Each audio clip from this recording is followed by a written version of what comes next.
बाबा जी और हुजूर जी, प्यारी साध संगत जी, राधा स्वामी जी, साध संगत जी। बाबा जी का कहना है कि प्रसाद केवल खाने की वस्तु नहीं, वह गुरु की कृपा, सेवा का फल और विश्वास की मूर्त रूपी भेंट है। जब इसे हम श्रद्धा से ग्रहण करते हैं, तब वही छोटा सा टुकड़ा भी जीवन में चमत्कार कर सकता है।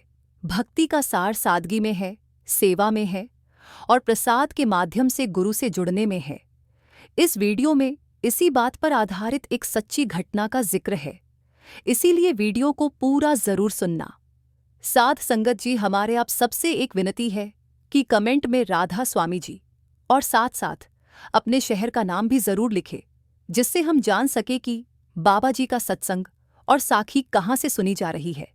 प्रसाद, ये शब्द सुनते ही हमारे मन में एक पवित्र छवि उभरती है, लेकिन क्या यह केवल एक मिठाई है? क्या यह सिर्फ खाने की चीज है, या फिर इसमें कुछ दिव्यता छुपी होती है? आइए एक सच्ची आस्था और अनुभव की कहानी से इसका उत्तर खोजते हैं। पंजाब के होशियारपुर जिले के पास एक छोटा सा गांव था, सहजपुर। इस गांव में एक सादा सा लेकिन कर्मठ किसान रहता था, लाभ सिंह। उसकी पत्नी भजन कौर एक अत्यंत श्रद्धालु महिला थी, जो हर रविवार को अपने परिवार के साथ राधा स्वामी सत्संग ब्यास जाती थी। हर सत्संग के अंत में जब प्रसाद वितरित होता, भजन कौर उसे सिर झुकाकर दोनों हाथों से आदर सहित लेती। लेकिन लाभ सिंह प्रसाद को हल्के में लेता।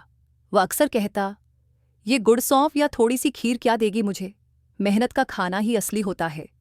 भजन कौर मुस्कुराकर कहती, लाभा जी, ये प्रसाद नहीं, आशीर्वाद है।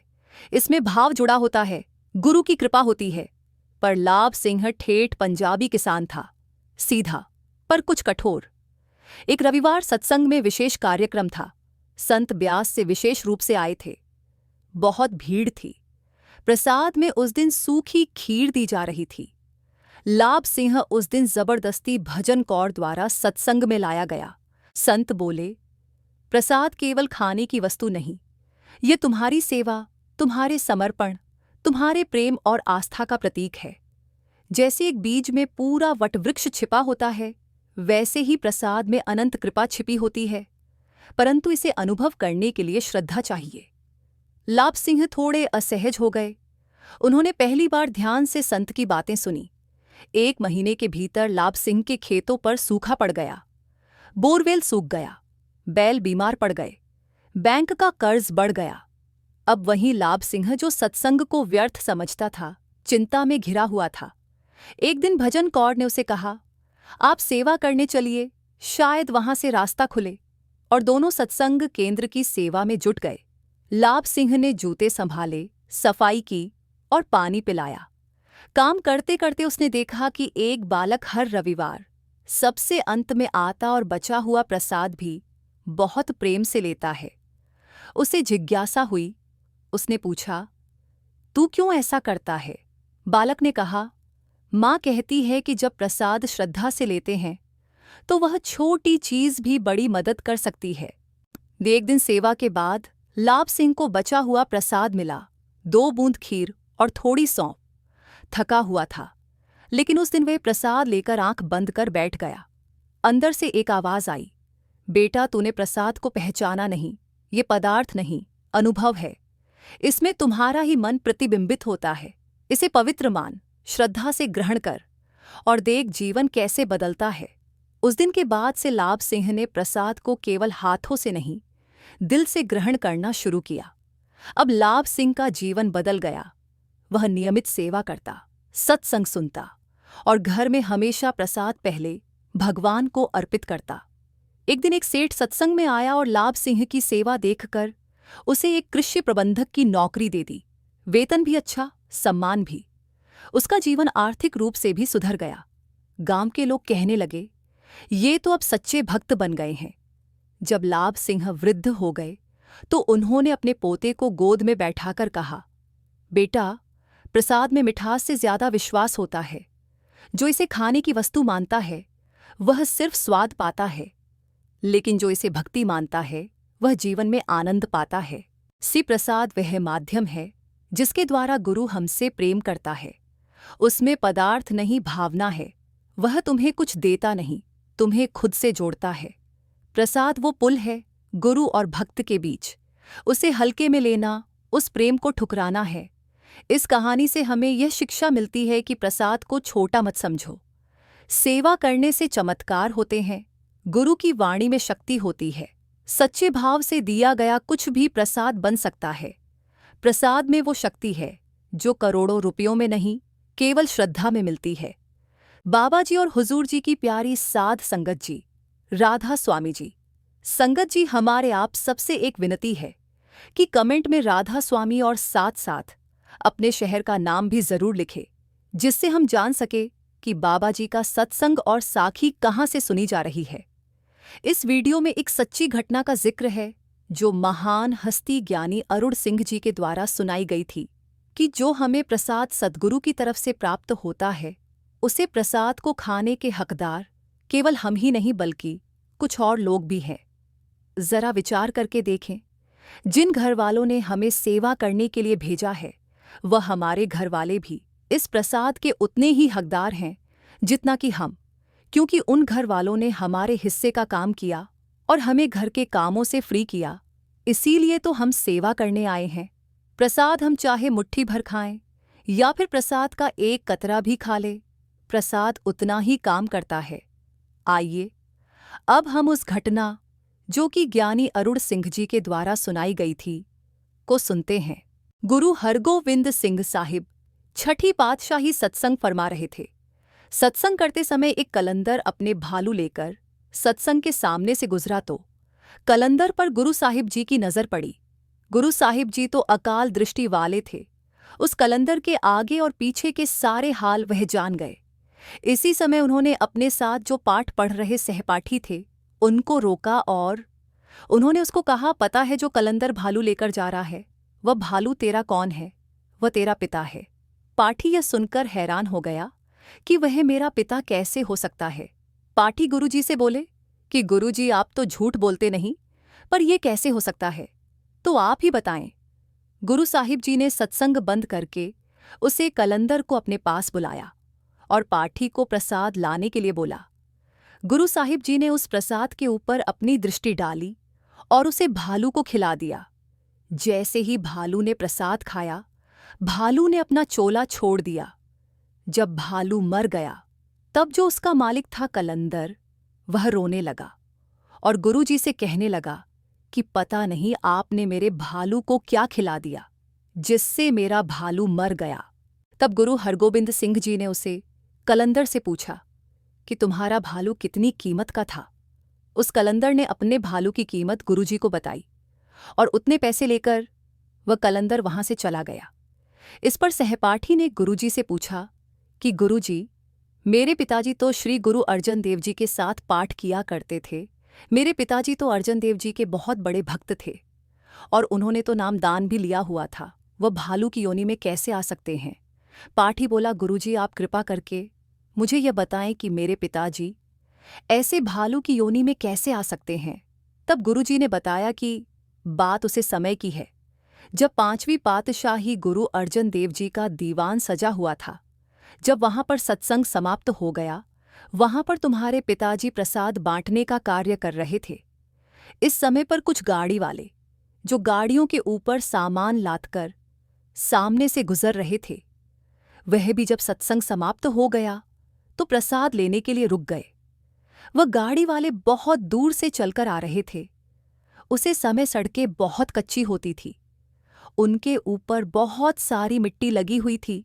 उनके कपड़े सारे मिट्टी से भरे हुए थे।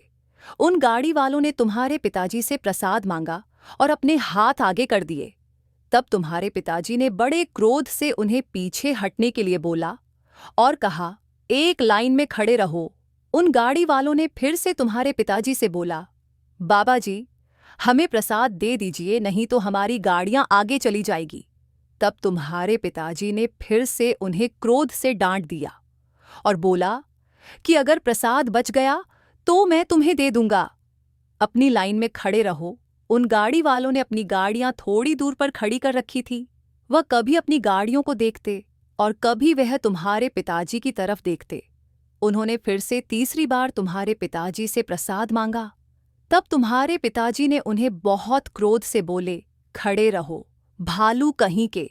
तुम्हारे पिताजी प्रसाद किसी और को दे रहे थे। तभी उनके हाथों से प्रसाद का एक छोटा सा टुकड़ा नीचे जमीन पर गिर गया। तब उन गाड़ी वालों ने उस प्रसाद जो जमीन पर गिर गया था उसे उठाया और आपस में बांट लिया।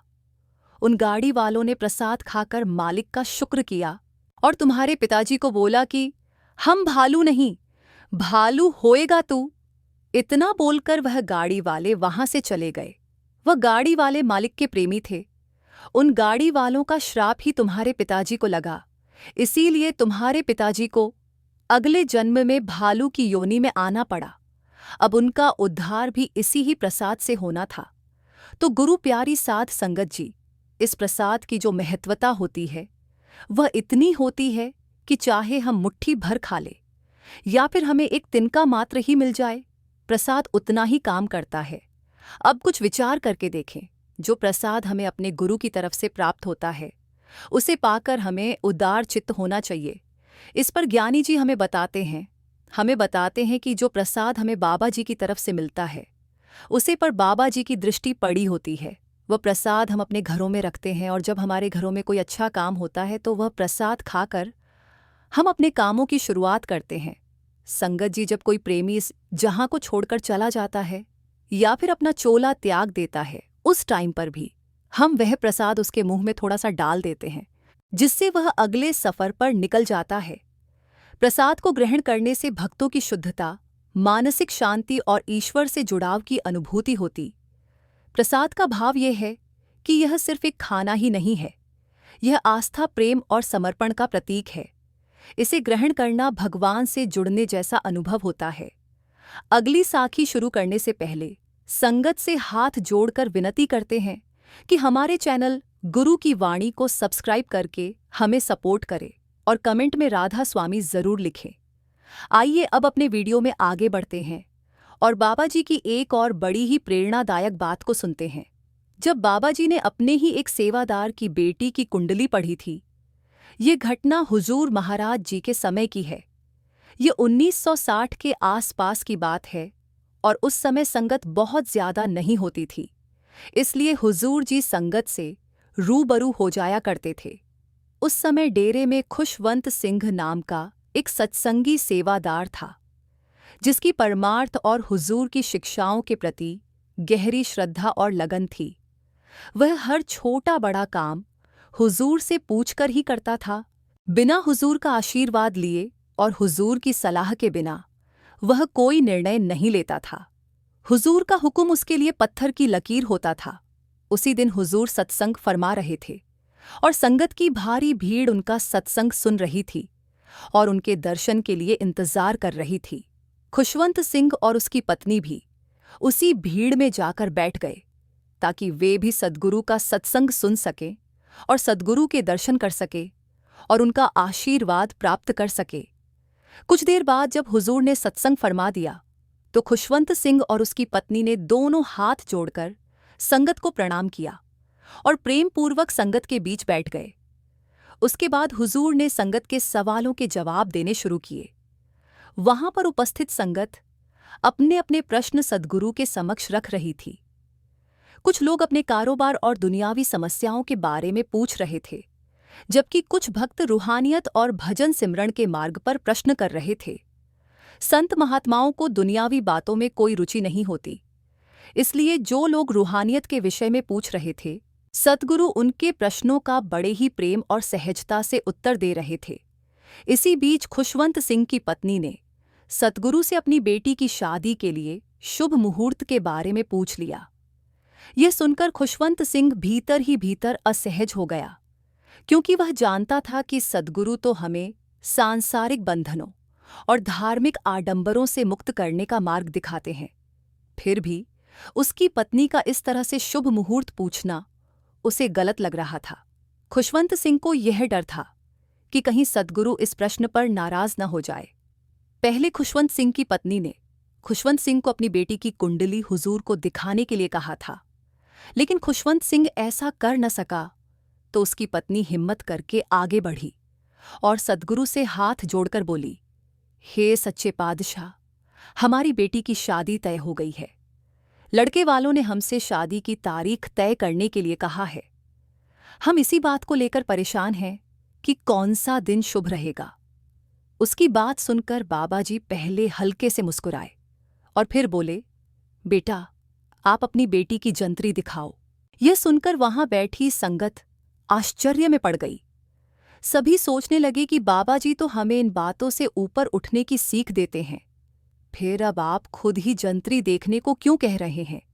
खुशवंत सिंह को भी लगने लगा कि शायद बाबा जी शादी की तारीख बता देंगे। संगत की निगाहें बाबा जी पर टिक गई कि अब बाबा जी क्या कहेंगे। खुशवंत सिंह की पत्नी ने खुशी खुशी बाबा जी को जंतरी सौंप दी। बाबा जी जंतरी को देखने लगे। तभी संगत में से कुछ सत्संगी उत्सुकता से पूछने लगे, बाबा जी, आप तो हमें इन बातों से निकलने की शिक्षा देते हैं, इन भ्रमों से बाहर करते हैं, फिर आप खुद ही क्यों देख रहे हैं? ये कैसी लीला है? कृपया करके इस रहस्य को खोलिए जिससे हम भी समझ सकें। हुजूर ने प्रेम से उत्तर दिया, मैं जंतरी इसलिए देख रहा हूं ताकि इसमें से वह तारीख ढूंढ सकूं जिसे अशुभ बताया गया है। उस दिन को छोड़कर मैं बाकी के किसी भी दिन शादी की तारीख दे दूंगा, लेकिन मैं हैरान हूं कि मालिक का बनाया तो हर दिन, हर पल, हर सेकंड भी शुभ है। अब भला आप ही बताओ, मैं इसे अशुभ घड़ी को अलग कैसे करूं? फिर हुजूर ने समझाया, हम ना तो शुभ समय देखकर जन्म ले सकते हैं और ना मर सकते हैं, तो फिर दुनिया में आने के बाद हम शुभ अशुभ जैसे पाखंडों में क्यों पड़ जाते हैं? इसके बाद हुजूर ने खुशवंत सिंह और उसकी पत्नी के सामने उनकी बेटी की कुंडली फाड़ दी और कहा, आप अपनी सहूलियत के हिसाब से कोई भी एक दिन तय कर लो, समझ लेना वही दिन शुभ है। बाबा जी की यह बात सुनकर संगत की आंखें खुल गईं। सभी समझ गए कि सच्ची शांति और सच्चा सुख बाहरी बातों में नहीं, बल्कि अपने आप को नाम से जोड़ने में है। लेकिन हम कहाँ मानते हैं, फिर भी वही बातों में उलझ जाते हैं जिनसे हमें बचने के लिए सद्गुरु बार बार समझाते हैं। सच तो यह है कि मालिक द्वारा बनाया गया हर पल, हर घड़ी, हर दिन शुभ ही है। शुभ और अशुभ जैसी कोई चीज होती ही नहीं। क्या वह मालिक जिसने हमें इस सुंदर संसार में भेजा है हमारे लिए कुछ अशुभ कर सकता है? बिल्कुल नहीं। मालिक ने जो भी बनाया है वह सब शुभ ही है। लेकिन हम फिर भी मन के जाल में उलझकर शुभ अशुभ की बातों में पड़ जाते हैं। साथ संगत जी, शादी किसी भी दिन की जाए, वह दिन शुभ ही होगा, क्योंकि जब कोई काम मालिक को समर्पित करके किया जाता है तो उसमें किसी भी प्रकार की बाधा आ ही नहीं सकती। और यदि कभी किसी कार्य में कोई रुकावट आ भी जाए तो उसके पीछे भी मालिक की कोई ना कोई भली मंशा होती है। कई बार जब कोई काम बिगड़ जाता है तो हमें उस समय बहुत दुख होता है, लेकिन समय के साथ हमें समझ में आता है कि जो भी हुआ वह मालिक की रजा से हुआ और वह हमारे भले के लिए ही हुआ। मालिक जो भी करता है हमारी भलाई के लिए ही करता है। असल बात तो विश्वास की है। हमें मालिक की रजा को समझने की आवश्यकता है। हमें उसके हुक्म के अनुसार चलने की जरूरत है। शुभ अशुभ के भेद से ऊपर उठकर नाम की कमाई करनी है। संगत जी, अब इस वीडियो को समाप्त करते हैं। हमें आशा है कि वीडियो में बताई गई घटनाओं को सुनकर आपके अंदर परमार्थ के प्रति विश्वास और बढ़ गया होगा।